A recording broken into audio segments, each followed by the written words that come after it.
की सूरत में जो तीसरी आंख है वो ऐसे है, और ये भी बाहर की शरीर की आंखें नीचे को।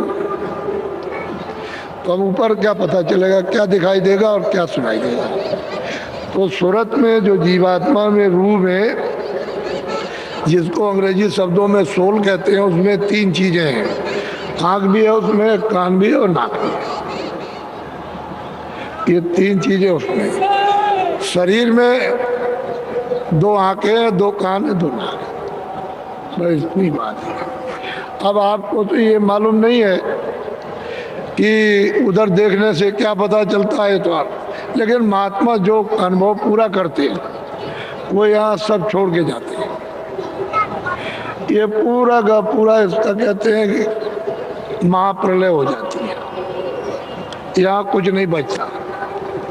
महाप्रलय में यहाँ कोई चीज बचेगी नहीं, जितनी भी चीजें हैं सब।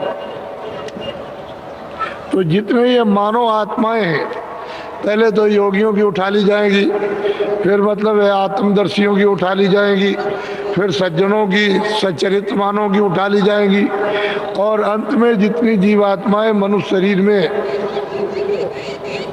जो पाप आत्माएं हैं, यानी कुकर्म करती हैं, जिन पर बोझा लदाता है, तो उनको मतलब ये है कि अनाज नहीं मिलेगा, पत्ती नहीं मिलेगी, पानी नहीं मिलेगा, भूख से तड़प तड़प करके ये सब के सब शरीर छोड़ देंगे। जब ये सब मनुष्य चले जाएंगे यहाँ से, तो सब भुगतान आपको यहीं भोगना।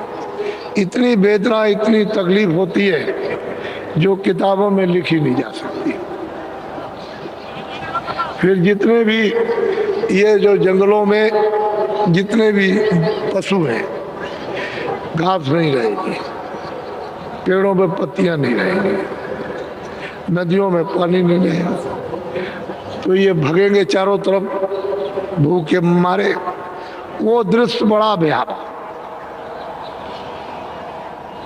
ऐसे ही गिर पड़ेंगे, छटपटा छटपटा कर इस तरह से रुदन में शरीर छोड़ते हैं कि सब खमियाजा उनको देना है, यही चुका देना। ये सब के सब उठ जाएंगे, पशु पंछी नहीं रहेंगे, न मनुष्य रहेंगे। जितने उड़ने वाले यानी और जितने पृथ्वी पर रेंगने वाले, चलने वाले हैं, वो पहले। फिर इस मिट्टी के अंदर बहुत से छोटे छोटे जीव जंतु हैं, यानी सुरते हैं उन शरीरों में। तो ये पृथ्वी पानी में घुलती है, ऐसे घुलती है जैसे राख। ये बड़े बड़े पहाड़ जो हैं, जो मालूम होता है कि बड़े सख्त हैं, वैसे भुरभुरे। राख तो कुछ नहीं, इतने मुलायम कि ऐसे पकड़िए तो हाथ में कुछ नहीं आएगा, दिखाई देगा पहाड़, लेकिन ऐसे दबाइए तो कुछ नहीं। ये सब एकदम देर नहीं लगेगी, ये सब के सब पानी में घुल जाएंगे। तो जितने भी मिट्टी में जीव थे वो एकदम तड़प। अब उनको खाने के लिए पानी में हो गए, क्या मिलेगा, तो वो तड़प तड़प करके शरीर छोड़ते हैं। वो दृश्य जो है, फिर उसके बाद में जब कोई नहीं रह गया, तो फिर अग्नि पानी को सूखती है। ये सारा तीन हिस्सा तो अभी पानी है यहाँ मृतलोक में, एक हिस्सा पृथ्वी है। तो जब पृथ्वी घुल जाएगी, सब जलमग्न है, कुछ नहीं, कोई मकान, कोई पहाड़, कुछ नहीं रहेगा, सब जलमग्न हो जाएगा। तो फिर अग्नि पानी को सूख लेगी। फिर जब जितने भी बड़े बड़े कच्छ मच्छ ये सब हैं, ये सब के सब पानी के बगैर सब दिखाई देते हैं, ऐसे ऐसे तड़पते हैं। जब तक जान रहती है तब एक दूसरे को खा जाएंगे ऐसे, और तड़प तड़प करके जिस तरह से छटपटाते हैं वो देखा नहीं जाता, और प्राणों को छोड़ देते।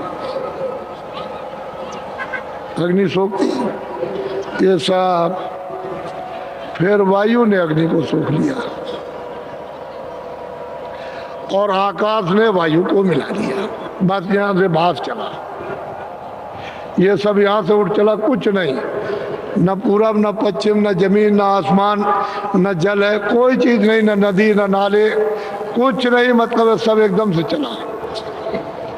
फिर ये स्वर्ग वैकुंठ जो यहाँ से बहुत बड़े बड़े लोग हैं, उनमें मतलब ये है कि वो बड़ी रचना है, वहाँ रूहें जीवात्माएं वहाँ देवलोक में रहती हैं, वो साफ सिमटा हो। तो ब्रह्मा भी विष्णु भी और 14 लोग जो हैं स्वर्ग वैकुंठ में, वो 14 तबक, ये सब के सब सिमटेंगे। फिर आद्या महाशक्ति वो निरंजन भगवान सब समेट लेते हैं। ऊपर में उनके ऊपर माया है, तो माया है, नीचे साफ सूक्ष्म लोग निरंजन भगवान को समेट लेंगे, और ऊपर में ब्रह्म है तो माया को समेट लेंगे। ये सारा का सारा भास सब समेटता हुआ, यहाँ कुछ नहीं है, कोई ना देवी न कोई देवता, न सूरज, न ये कोई, न मंदिर, न मस्जिद, न कुछ, न कोई धर्म, न कर। जब आप ही नहीं रहोगे तो कुछ नहीं है। तो ईश्वर भी गए, ब्रह्म भी गए, पार भी गए, अनेकों लोग महाप्रलय में कोई नहीं बचते, सबका सब। उसी को कहते हैं क़यामत। फकीरों ने क़यामत कहा है, तो क़यामत कोई आज नहीं है, उसका भी एक समय होता है क़यामत का। तो वास्तव में सही सच्ची बात तो ये है कि ये मृत हो गया, आपका तो घर है नहीं। अब अगर आपका घर होता तो फिर महाप्रलय में ये सब क्यों समाप्त हो जाता? आपका घर, आपका घर तो कहीं दूसरी जगह है, वहाँ की तो जमीन बड़ी रोशन है, ऐसी चेतन जमीन है जिस पर ये जीवात्माएं रहती हैं, वो तो अथाह सागर है। उस सागर से एक छोटा सा भंडार, उसमें क्या फर्क पड़ता है? अगर नदी समुद्र में से एक लोटा पानी ले आई है, उसमें क्या फर्क है? तो लोटे के समान एक भंडार यहाँ भेज दिया। जब आया तब तो चेतना थी, लेकिन जब यहाँ बंधन में फंस गया, अधिकार दे दिया, तो फिर उसका दुरुपयोग हो गया। बस फिर यही के यही रह गए। तो आप यहाँ के तो रहने वाले हो नहीं, यहाँ अड्डा बनाते हो कि भाई मेरा है, ये मेरा है, ये मेरा है। तब तक उसका समय पूरा हुआ, ये मनुष्य मंदिर का कह लगे कि बस सिपाही भेज दिया कि निकलो, 1 सेकंड भी नहीं लगता ऐसे निकलने, फौरन बस उसी समय पर सब तमाशा देखते रह जाएंगे, और आपको ये भी पता नहीं चलता कि अंदर से कौन आया अंदर ले गया। तो सिपाही मकान मालिक के लगे हुए हैं, फौरन आए और मन को, बुद्धि को, चित्त को, प्राणों को और जीवात्मा को शरीर से निकाल बाहर। बस जैसे ही बाहर किया तैसे ही पता। अब तो बड़े बड़े वैज्ञानिक सोचते हैं भाई कौन चला गया, तो उनकी समझ में नहीं आ सकता, वे इसको नहीं जान सकते, लेकिन महात्मा जानते हैं, जो जीवात्माओं को बरामद कर लेते हैं और निकाल करके इस जड़ से चेतन को यहाँ खड़ा करते हैं और उस चेतनता के साथ जोड़ते, उनको मालूम, ये सब उनको पता है। तो ये अपनी पराविद्या, यही सिरमौर थी सनातन। तो हम लोगों ने अपनी आध्यात्मिक पराविद्या का त्याग कर दिया, अब भौतिक विद्या और इंद्रियों के विकार में, इन प्रलोभन में फंस गया, और यहाँ कुछ सुख मिलता नहीं। आपको तो बताया गया वो आनंद का सागर है, यहाँ कुछ नहीं। कोई खाने, कोई पीने में, सुनने में, देखने में, इसमें कुछ, ये तो उस आनंद का एक मतलब यह है कि छाया है। कहाँ आनंद, कहाँ? यहाँ आनंद आनंद कुछ नहीं, कुछ छाया में आभास होता है कि जरा सा लव मात्र, हमको देखने में, खाने में, जिब्या में आनंद। फिर मन भागता है कि चलो इंद्रियों को लेकर के कहीं नहीं आता। राज में जाए, पाठ में जाए, देखने में जाए, खाने में जाए, बच्चों में जाए, स्त्री में जाए, सोना चांदी में, कहीं भी जाए वो तो भागता। तो सही बात यह है कि यहाँ आनंद नहीं है, इसलिए उसकी तलाश कर रहा कि मेरा आनंद कहाँ है, तो उसको ढूंढ रहा और यहाँ मिलता नहीं।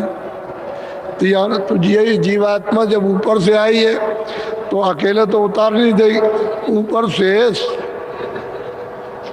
इसके साथ गिलाफ खोल पहरा दिए गए।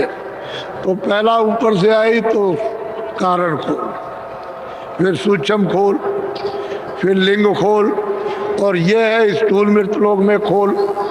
इस कपड़े को पहरा दिया। तो जब ये कपड़ा उतारो तब तो आप लिंग में